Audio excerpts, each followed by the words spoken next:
Bonjour à tous, bonjour à toutes et bienvenue dans une nouvelle vidéo qui sera une vidéo tag Harry Potter. J'ai vu ce tag sur la chaîne de ma copine Manon, donc du compte Vibration Littéraire, qui a fait un tag Harry Potter en disant qu'elle l'avait repéré un jour sur une chaîne anglo-saxonne et qu'elle avait réalisé ensuite que d'autres youtubeuses françaises l'avaient utilisé, notamment Alex du compte Alex Bookin en Prada. Et du coup, quand j'ai vu ça, je me suis dit non mais un tag Harry Potter, il faut absolument que je le fasse. Alors rassurez-vous, c'est pas un tag qui va parler uniquement du domaine d'Harry Potter, mais les questions sont tirées de l'univers Harry Potter et je me suis dit c'est quand même l'occasion de mettre ma robe Gryffondor, de sortir ma petite baguette d'Albus Dumbledore et franchement, moi, ça me fait super plaisir. C'est un tag qui est somme toute assez classique, mais j'étais plutôt contente parce que il posait des questions en fait qu'on voit pas souvent dans les tags et qui vont me permettre de sortir des livres que je vous montre presque jamais, des antiquités de ma bibliothèque que vous avez jamais vu passer, donc je me suis dit que ça serait peut-être intéressant. Donc armée de ma petite baguette et de mon petit carnet, on va commencer tout de suite avec les différentes catégories. La première catégorie, c'est Expecto Patronum et c'est un livre d'enfance lié à de bons souvenirs. Alors là, évidemment, j'aurais pu vous parler d'Harry Potter, c'est un tag Harry Potter, ça aurait été hyper chouette, sauf que, coïncidence ou pas, un des livres d'une autre catégorie sera Harry Potter, donc c'est pour ça que je n'ai pas mis Harry Potter. Et du coup, je vais vous parler d'une saga, je ne suis pas certaine de l'avoir déjà évoquée, c'est Les désastreuses aventures des orphelins Baudelaire. Alors ici, j'ai le tome 5, mais c'est toute la saga, je crois qu'il y en a 13 peut-être. Pour moi, Les désastreuses aventures des orphelins Baudelaire, c'est vraiment lié à mon enfance, à bah voilà, toutes mes premières lectures. Je me souviens d'avoir eu l'impression d'avoir quelque chose de très sacré avec ce premier, enfin ces livres. Je sais pas pourquoi, mais de les avoir tous comme ça dans ma bibliothèque, j'avais une espèce d'admiration pour cette collection. Et ensuite, il y a eu le film avec, comment il s'appelle ? Jim Carrey dans le rôle du comte Olaf. Et alors ce film, c'est un navet pour beaucoup de gens, sauf qu'avec ma sœur, on l'a regardé, je pense, 70 000 fois, qu'il y a plein de blagues et d'intonations et de choses, des fois, que je peux dire, qui vient des désastreuses aventures des orphelins Baudelaire. Hein, vraiment, je suis marquée à ce point-là. Avec ma sœur, on peut se faire des conversations complètes en citant et en refaisant les scripts du film ou des livres. C'est vraiment pour moi vraiment l'illustration de ça. Je me souviens à l'époque, on partait jamais en vacances l'été, on restait chez nous et on a saigné le film. Et moi, c'est vraiment, que ce soit les livres ou le film, j'ai ce souvenir d'être dans la chambre de ma sœur qui, elle, était sous les poutres et donc on baissait toutes les fenêtres pour pas avoir chaud, il faisait sombre et on regardait les désastreuses aventures des orphelins Baudelaire et après on regardait les livres et ça, c'est vraiment un super souvenir d'enfance. Pour info, les désastreuses aventures des orphelins Baudelaire, on suit des orphelins, donc trois, il y a Pruny, Violette et Klaus, et en fait leurs parents décèdent avec une immense fortune, sauf que du coup en attendant la majorité de Violette, eh bien ils doivent être placés en fait en famille, et donc là ils vont écumer des dizaines de situations, puisque un comte très farfelu, le comte Olaf, cherche à les éliminer pour mettre la main sur la fortune des Baudelaire. Donc il va essayer de tout faire, il va essayer d'épouser Violette, il va essayer de la tuer, il va à chaque fois en fait être un imposteur, prendre voilà, il est censé être acteur en plus de ça, alors il essaye d'interpréter des autres personnages dans chaque roman. Effectivement, c'est un peu redondant, je les avais relus en tant qu'adulte il y a pas très longtemps. Bon voilà, c'est un peu toujours la même chose, mais pour moi c'est vraiment lié à l'enfance, donc je me suis dit voilà, c'est quand même une chouette saga, Les désastreuses aventures des orphelins Baudelaire. J'arrête pas d'agiter ma petite baguette, ça doit être hyper insupportable. Et mine de rien, je comprends pas comment les instituteurs peuvent... Enfin, d'ailleurs, est-ce que ça se fait encore? Je ne sais pas. Mais c'est quand même bizarre de parler en faisant... Enfin, quand on n'a rien à montrer, hein, j'imagine. Bon, bref. Deuxième catégorie, c'est Expelliarmus. Un livre qui vous a surpris. Alors là, je savais pas trop quoi mettre parce que... je savais pas trop de quoi vous parler en essayant d'éviter les livres que j'ai lus très régulièrement, que vous avez vus en vlog, que vous avez vus en update lecture. Et je me suis dit que j'allais ressortir un livre parce que j'en parle pas assez et on le voit pas du tout sur les réseaux sociaux, alors que ce livre il est franchement impressionnant. Et je veux parler de Sally Jones de Jacob Wegelius aux éditions Thierry Magnier. Ce livre c'est une pépite, je me souviens de l'avoir lu. Je passais des partiels, alors lesquels c'était en M1 ou en M2, bon il y a 4 ou 5 ans, et c'était à peu près la période où je découvrais un peu l'univers de la jeunesse, on y reviendra tout à l'heure un peu plus tard dans le tag, mais Sally Jones, ce roman il m'a scotché et vraiment pour le coup On peut dire qu'il m'a surprise parce que je ne m'attendais pas à dans de la littérature jeunesse d'avoir une telle puissance dans l'émotion, dans le sentiment. Vraiment, c'est un livre qui m'a bluffée. Pour mémoire, Sally Jones, c'est ce gorille, il me semble que c'est un gorille, qui en fait a été adopté entre guillemets par le capitaine d'un navire et ce capitaine va faire l'objet un petit peu d'une, comment dire, d'un traquenard, d'un plan qui va mal tourner et il va être emprisonné et on suit l'histoire absolument rocambolesque de ce gorille qui va du coup comprendre plein de choses. Elle est douée d'une grande intelligence et elle va expérimenter, découvrir le manque, la tristesse, les états un petit peu dépressifs et ce par un gorille qui découvre les émotions et c'est absolument pur et beau à la fois et je trouve, enfin je me souviens quand j'avais lu ce livre je m'étais dit mais quelle force incroyable qu'on me place entre les mains des adolescents, des adultes en devenir, de pouvoir expliciter ce manque. En plus de ça, et bien c'est aussi un petit peu le lien avec le père, donc je pense que ça peut être quelque chose de très intéressant pour des enfants qui ont eu des drames et ces choses-là. Et au-delà de ça, c'est un roman d'aventure parce qu'ensuite Sally Jones, elle va partir partout, elle va aller en Inde, etc. Et c'est absolument fabuleux.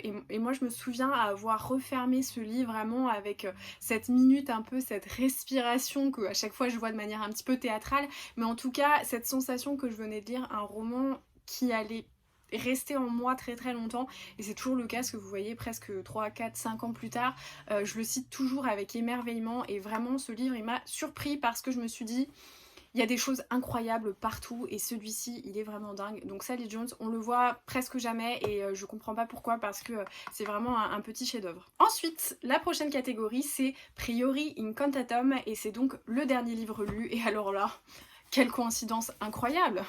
Harry Potter et la chambre des secrets. Donc comme je vous l'avais dit, j'essaye en ce moment, enfin c'est pas j'essaye d'ailleurs, c'est je le fais depuis janvier, je relis une fois par mois un tome de Harry Potter puisque j'ai envie de me refaire la saga. Ça me prend à peu près tous les 2 ans, j'alterne en français, en anglais, voilà, je change. La dernière fois je les ai lus en VO dans ma collection Bloomsbury que j'adore, je trouve que c'est une des plus belles collections que j'ai d'Harry Potter.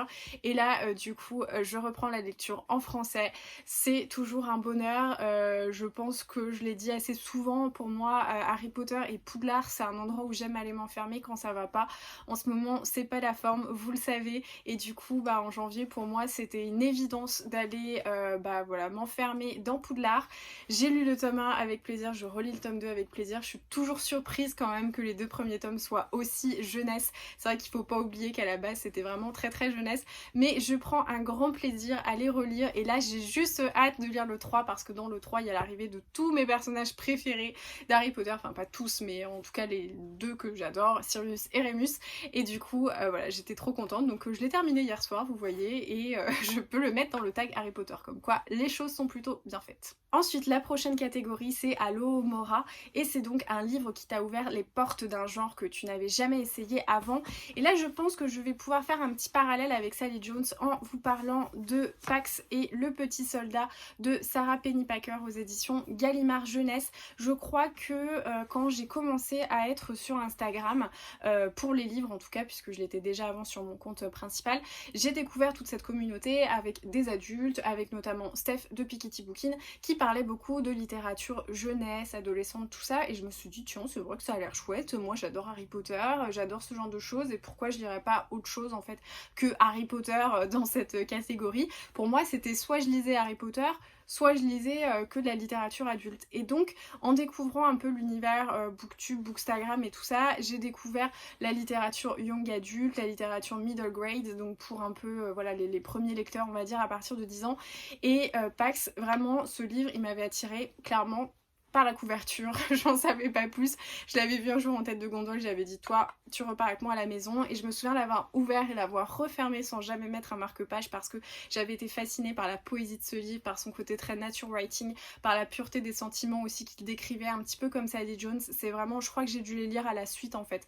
J'ai lu Pax et je me suis dit wow, il y a des trucs incroyables en littérature jeunesse. J'y suis allée, j'avais demandé conseil, on m'avait donné Sally Jones, j'ai lu Sally Jones, je me suis dit wow, il y a vraiment des trucs de dingue.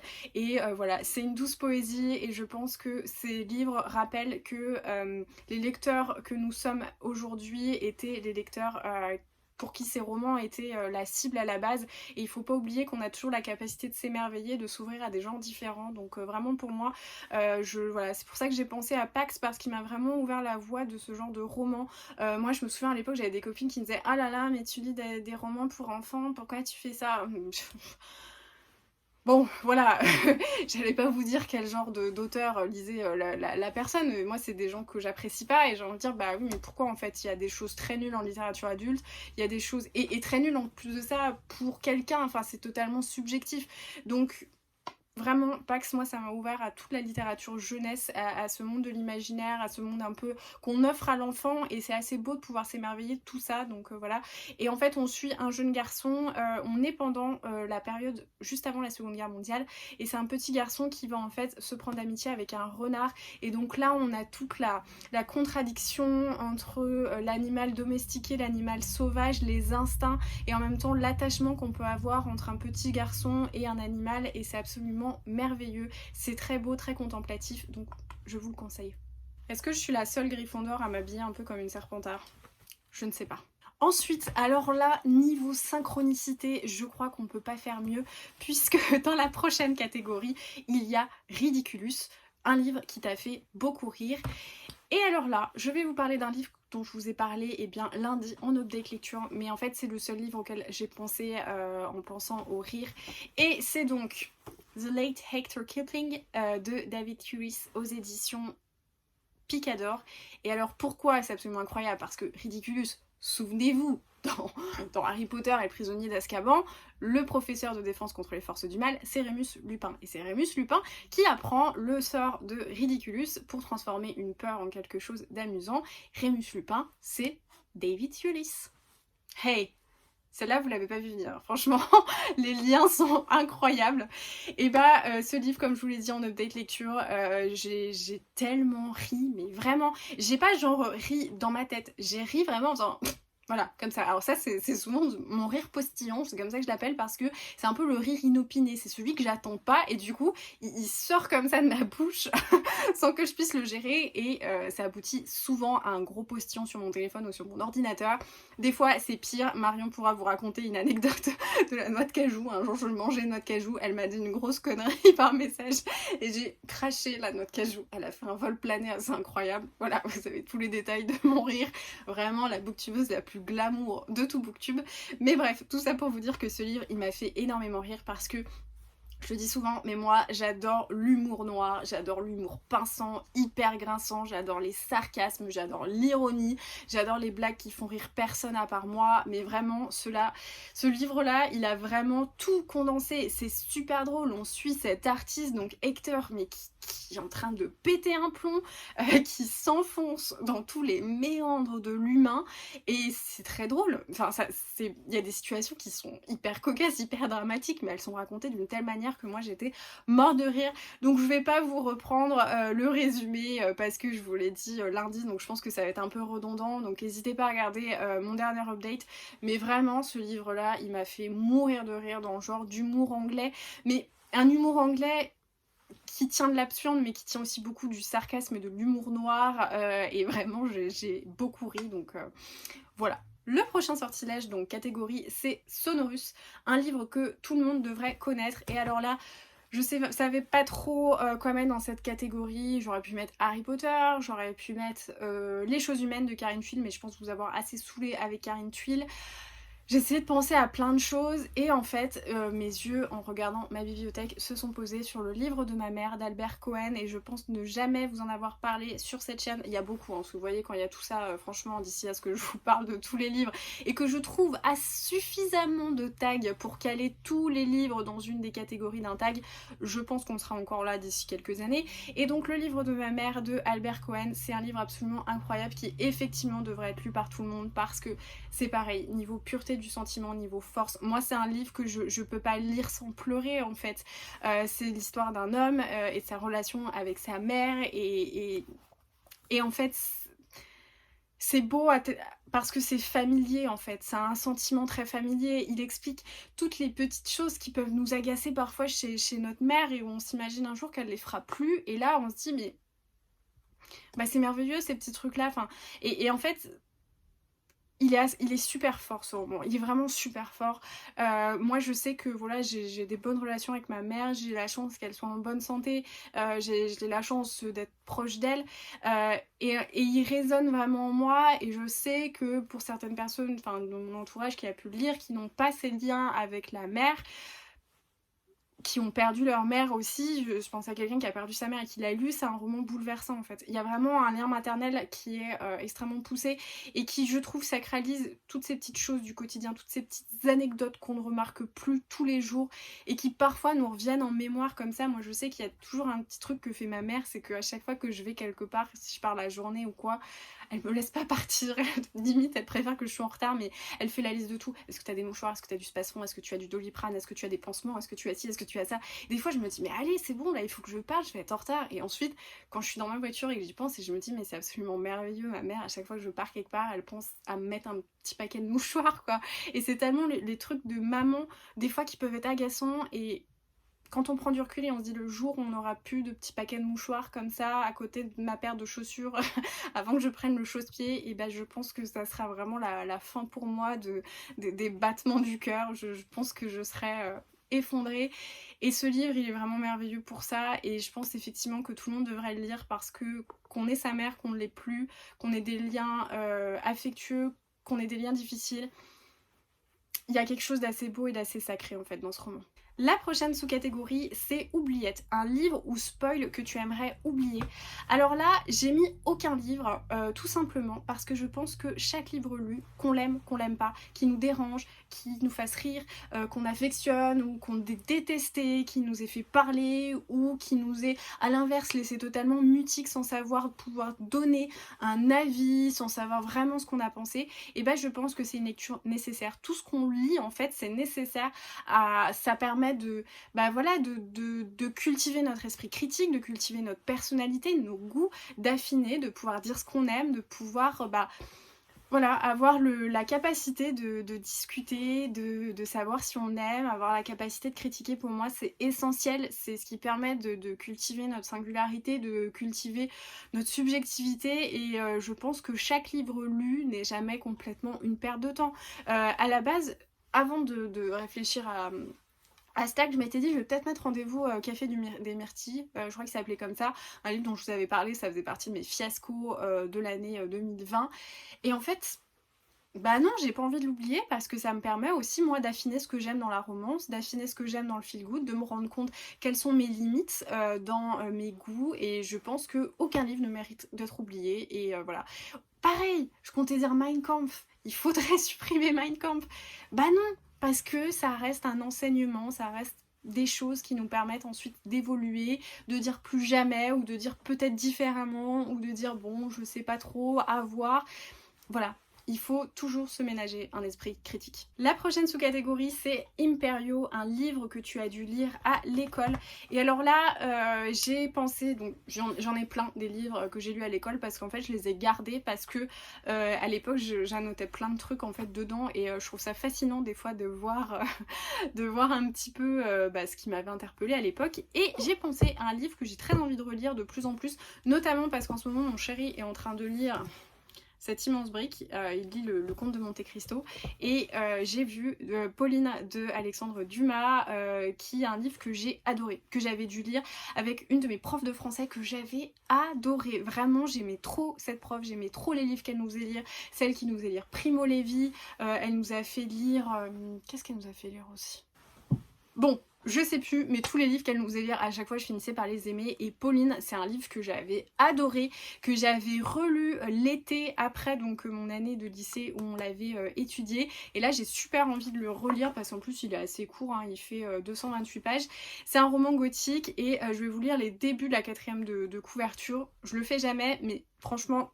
j'ai pas assez de souvenirs pour bien vous teaser le truc et pas faire une description à la Raffarin, donc vaut mieux que je vous lise la 4e de couverture.